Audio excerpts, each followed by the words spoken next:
Hello, traders. Today is Monday, June 23rd, and this is my PM recap for the US dollar yen. So, anyways, on the 1 hour time frame, we definitely had a pretty aggressive move to the downside today. We actually had some pretty good terms on many of the dollar pairs.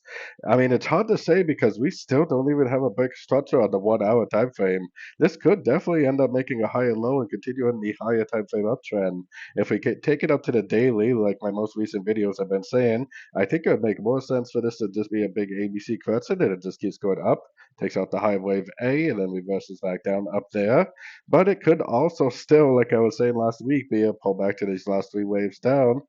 This could be an impulsive move, could be three waves up, which would be a pullback to this last impulsive move down. That's why I got my Fibonacci on here, because if we do get like a lower high or a bigger structure on the 1 hour time frame, I definitely am going to be start looking for sells in a big way.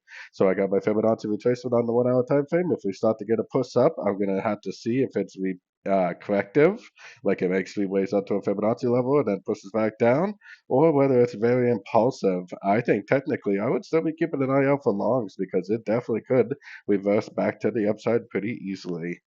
So, anyways, don't forget to like, subscribe, take a look at my free Discord channel linked down here in the corner, and my website, fxpipcollector.com. And as always, thank you for watching and happy trading.